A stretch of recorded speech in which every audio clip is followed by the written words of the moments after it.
Assalamualaikum warahmatullahi wabarakatuh. Halo semua, kembali lagi di channel Raider Manhwa. Kali ini Mimin akan melanjutkan sebuah komik yang berjudul Kembalinya Putra Bungsu yang sangat jenius. Dan apabila kalian masih bingung dengan alur ceritanya, kalian bisa cek deskripsi atau langsung saja menuju playlist yang ada di halaman channel ini untuk memulainya dari part 1. Tanpa basa-basi lebih jauh, mari kita masuk di part 20. Cerita dimulai setelah mendapatkan pukulan telak yang diberikan oleh Pak Tua Kebun. Deso pun berkata, "Dasar sialan, sebagai seseorang yang kuat dan juga salah satu bagian dari sekte Wudang, tentu saja kau telah mengetahui seni pikiran Yin dan Yang." Lalu Deso bergumam, serangan telapak tangan tanpa henti dari sekte Wudang adalah sebuah ilusi. Namun teknik pedang kebijaksanaan masih belum berakhir. Terlihat Deso melakukan sebuah serangan dengan menggunakan salah satu dari kaki terkuatnya yang disebut sebagai tendangan puting beliung. Dan tidak hanya sampai di situ saja, karena tendangan pertama Deso masih mampu dihindari oleh Pak Tua Kebun, Deso pun langsung memutar tendangannya yang disebut sebagai tendangan rotasi. Melihat kedua serangannya yang sama sekali tidak mampu mengenai Pak Tua itu, Deso berpikir bagaimana caranya agar ia tidak terjebak di dalam permainan Pak Tua itu. Jadi Deso pun langsung menggunakan teknik rahasia kuil Shaolin, yaitu tinju mabuk. Sambil menghindari serangan Deso, Pak Tua Kebun berkata, "Kau melakukan serangan yang sangat bagus, namun asal kau tahu serangan yang seperti ini tidak akan mempan terhadapku. Seranganmu sama sekali tidak ada gunanya meskipun kau telah menggunakan teknik rahasia dari kuil Shaolin." Di sisi yang lain, sang nomor satu mengatakan bahwa hal yang paling menakutkan dari tuan muda itu baru saja akan dimulai. Benar saja, Pak Tua Kebun begitu terkejut ketika tinjuan mabuk Deso telah berkombinasi dengan teknik berpedang yang dilancarkan oleh Deso. Pak Tua Kebun mengatakan kalau itu adalah teknik pedang Fordyce yang sangat luar biasa. Lalu Pak Tua Kebun melihat kalau Deso telah melompat ke arahnya sambil mengayunkan bilah pedangnya dan juga bersiap melakukan sebuah serangan dengan menggunakan kaki terkuatnya. Pak Tua Kebun bertanya-tanya apakah Deso akan menyerangnya dengan menggunakan tendangan puting beliung ataukah Deso menggunakan pedang topan, karena di saat yang bersamaan Deso telah mempersiapkan kedua serangan itu. Terlihat Pak Tua Kebun langsung terdorong ke belakang setelah terkena serangan kombinasi yang Deso lancarkan kepadanya. Namun tiba-tiba saja Pak Tua Kebun sangatlah terkejut dengan apa yang ia lihat dengan kedua matanya. Karena di saat itu juga Deso telah melancarkan serangan susulan, meskipun dengan sangat cepat Pak Tua itu langsung menangkis serangan itu dengan menggunakan pedang kayu yang ada di tangannya. Deso berkata, "Dari reaksimu dan juga raut wajah jelekmu itu, kurasa kalau ini bukanlah sebuah serangan yang tidak berguna seperti yang kau bilang." Pak Tua Kebun bertanya, "Bukan hanya sekedar teknik kombinasi, akan tetapi kau juga telah mampu menggunakan teknik membunuh yang seperti itu." Akan tetapi, Deso tidak menghiraukan apa yang dikatakan oleh Pak Tua itu. Deso pun langsung bergerak dengan sangat cepat untuk melakukan sebuah serangan kepada Pak Tua itu. Namun ternyata serangan cepat Deso hanyalah sebuah tipuan. Yang ia lakukan adalah melemparkan segenggam debu untuk menutup penglihatan Pak Tua Kebun. Ketika mendengar Pak Tua Kebun yang mengatakan kalau Deso telah menggunakan trik yang licik, Deso pun berkata, "Orang yang bernomor 18 mengatakan kalau yang terpenting adalah kemenangan meskipun kau menggunakan cara yang licik." Terlihat Pak Tua itu sangatlah marah ketika Deso yang melanjutkan kata-katanya, "Apakah kau marah? Aku yakin kalau kau sangat ingin memukulku. Akan tetapi sudah pasti kalau kau tidak akan bisa melakukannya karena aku akan menghindari pukulan itu." Karena Pak Tua Kebun sangatlah kesal, ia pun langsung melancarkan sebuah pukulan dengan menggunakan pedang kayunya untuk memberikan pelajaran kepada Deso. Melihat datangnya serangan itu, Deso pun bergumam. Pergerakan bagusnya menjadi sangat lambat karena emosinya yang sedang memuncak. Lalu Deso pun mencoba untuk menyerang kepada Pak Tua itu dengan menggunakan kedua jarinya karena Deso berpikir bahwa itu adalah waktu yang tepat untuk melakukan sebuah serangan. Namun tiba-tiba saja Deso pun langsung terdiam ketika Pak Tua itu telah menggunakan seni berpedangnya yang sangat berbeda daripada yang biasanya. Pak Tua itu berkata, "Dasar bajingan, kau masih terlalu cepat 100 tahun untuk bisa mengalahkanku. Jadi jangan pernah berharap terlalu tinggi." Seketika itu juga Deso pun merasakan kalau dia telah terseret ke dalam arus yang begitu deras sehingga membuatnya sama sekali tidak bisa melakukan pergerakan apapun. Deso pun bergumam, apa yang sebenarnya telah terjadi? Aku sama sekali tidak pernah merasakan seni bela diri yang bertipe seperti ini sebelumnya. Di dalam pusaran arus ini, aku bahkan tidak bisa membaca serangan apa yang akan ia lancarkan kepadaku. Tanpa basa-basi sedikit pun, Pak Tua Kebun langsung melancarkan pukulan pedang kayunya dengan sangat kuat, yang mana pukulan itu telah mengenai kepala Deso dengan begitu hebatnya. Lalu Pak Tua Kebun berkata, "Dasar bocah sialan, aku sama sekali tidak pernah menggunakan salah satu dari teknik pedang rahasia di waktu yang seawal ini. Wahai tuan muda, kau telah berkembang dengan cukup pesat, meskipun kau telah berlatih hanya selama 6 bulan. Jujur saja, aku selalu berpikir kalau kau adalah binatang liar yang tidak bisa dihentikan oleh siapapun. Dalam 2 tahun ke depan, aku bahkan tidak bisa membayangkan nantinya kau akan menjadi monster yang seperti apa." Waktu pun terus berjalan, dan di tempat yang berbeda, tidak hanya Deso saja yang mempelajari seni bela diri, akan tetapi Samyang, Yingyang, dan juga Ilyang telah mempelajari bidang mereka masing-masing bersama sang master. Benar saja, dengan tubuh yang begitu kekar dan wajah yang dipenuhi oleh benjolan, Deso pun berlatih dengan sangat keras untuk menguasai semua seni bela diri yang telah diajarkan oleh para pengikutnya. Di tempat yang berbeda, terlihat Soh yang telah mengunjungi kastil utama sang raja. Ia pun berkata, "Akhirnya 2 tahun telah berlalu, aku sudah menunggu terlalu lama untuk pertarungan agensi ini." Kemudian Soh pun membuka pintu gerbang utama itu dan bergegas memasukinya untuk menemui sang raja. Lalu setelah di hadapan sang raja, Soh pun memberi salam kepadanya sembari mengatakan, "Wahai ayah, aku datang ke sini untuk meminta izin agar bisa memulai pertarungan agensi melawan adik kecilku." Mendengar itu, dengan santainya Hancol berkata, "Untuk apa kau meminta izin? Bukankah di waktu itu aku pernah mengizinkanmu untuk melakukan pertarungan itu?" Soh pun berkata, "Aku telah mendengar sebuah kabar bahwa adik ketiga baru saja menyelesaikan latihan tertutupnya selama 2 tahun. Dan apabila jika dia mendengar tentang situasi perkembangan Deso, mungkin saja dia akan menentangnya." Namun belum sempat Soh melanjutkan kata-katanya, tiba-tiba saja Jong pun telah datang tepat di belakangnya sembari berteriak kepada sang raja. Soh pun bertanya mengapa adik ketiganya telah datang ke tempat itu dengan cara yang tergesa-gesa.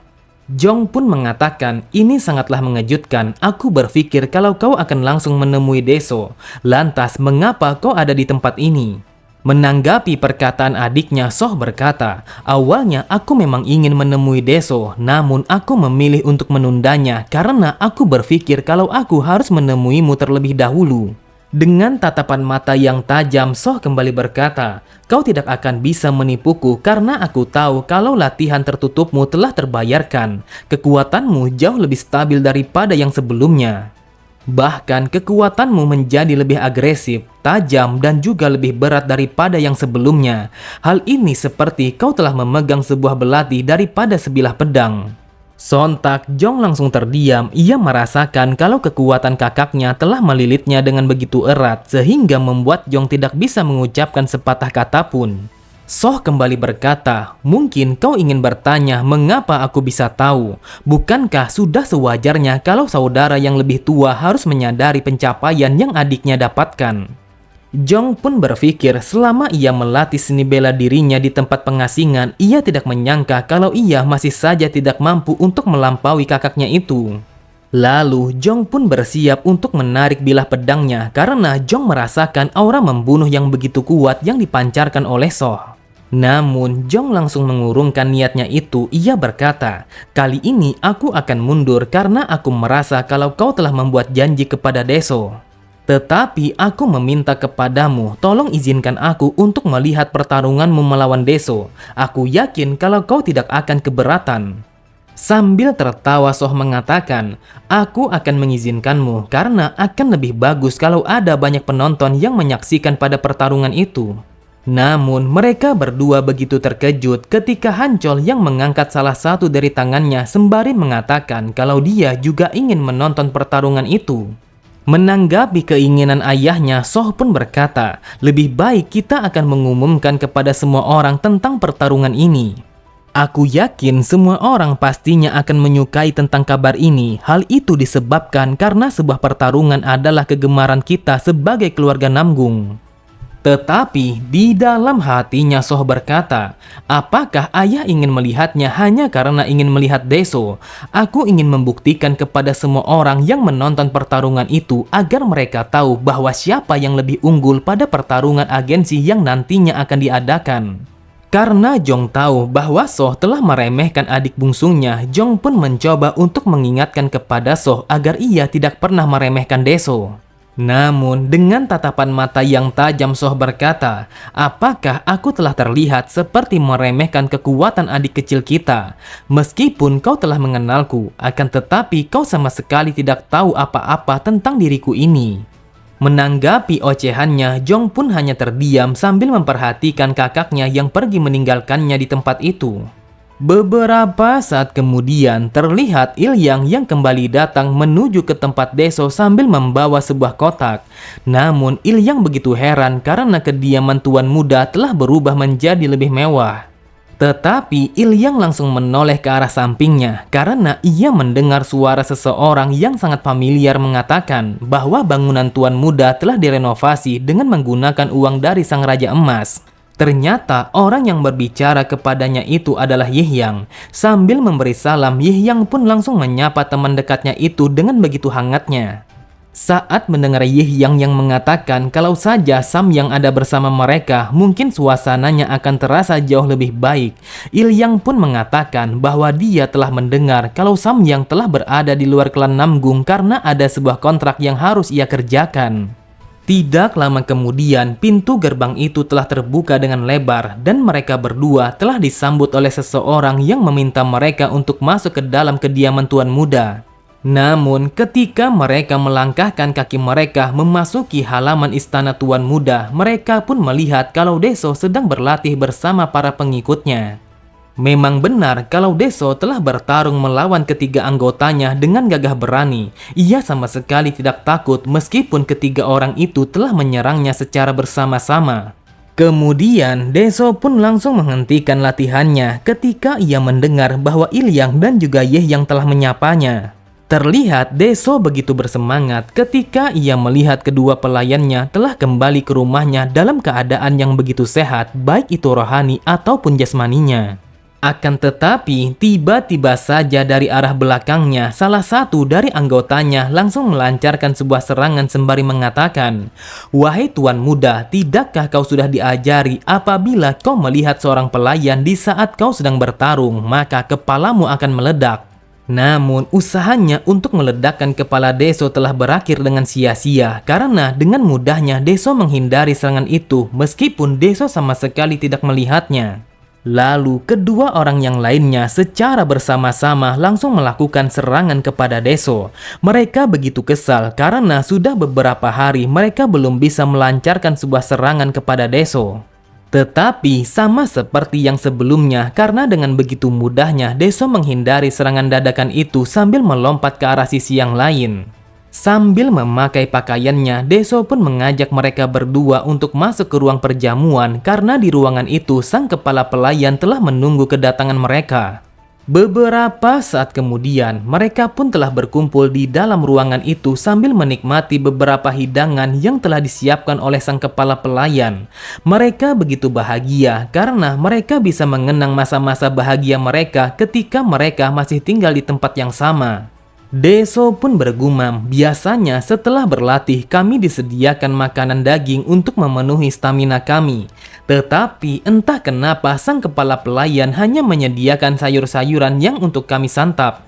Kemudian lamunannya langsung terpecah ketika Ilsang yang berkata, "Wahai tuan muda, setelah 2 tahun kami tidak melihat Anda telah memiliki banyak perubahan."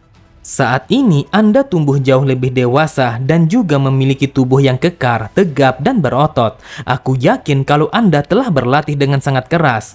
Sambil tertawa, Deso berkata, "Tentu saja aku telah berubah karena aku telah dipukuli selama 2 tahun sampai-sampai aku babak belur di setiap harinya. Jadi akan sangat aneh kalau aku tidak mengalami perubahan." Namun tiba-tiba saja salah satu dari anggotanya telah membuka pintu ruangan perjamuan itu dengan tergesa-gesa. Ia mengatakan bahwa Deso harus keluar sekarang juga karena ada seseorang yang telah menunggunya. Dan ternyata orang yang menunggu Deso adalah putra kedua. Soh datang ke tempat Deso karena ia ingin menempati sebuah janji bahwa 2 tahun yang lalu mereka telah berjanji untuk melakukan pertarungan agensi. Mendengar kabar itu, Deso pun langsung tertawa terbahak-bahak. Bahkan Deso begitu bersemangat setelah mengetahui kalau kakaknya telah datang menemuinya. Deso mengatakan kalau Soh telah datang di waktu yang begitu tepat. Pada sisi yang lain, ketika melihat sikap Deso, Ilyang dan juga Yehyang, mereka saling berbisik satu sama lain. Mereka mengatakan, "Aku begitu penasaran sebanyak apa tuan muda dipukuli, sampai-sampai dia telah menjadi orang yang seperti itu." Pada halaman utama kediaman Deso, Soh pun hanya memperhatikan di sekitarnya sembari bergumam, "Aku berpikir kalau waktu 2 tahun adalah waktu yang begitu singkat untuk adik termudaku mencapai sesuatu. Tetapi siapa yang akan menduga dan juga berpikir bahwa mereka adalah orang-orang yang hanya bekerja serabutan. Aku merasakan kalau perang agensi melawan adik kecilku akan menjadi membosankan. Ataukah mungkin saja hal ini hanyalah perasaanku saja?" Akan tetapi lamunannya langsung buyar begitu saja ketika Deso yang telah berdiri tepat di hadapannya dan bertanya apa yang sedang dipikirkan oleh kakaknya. Sontak Soh begitu terkejut, ia pun mengatakan kalau dia hanya melamun dan memperhatikan segala sesuatu yang ada di sekitarnya.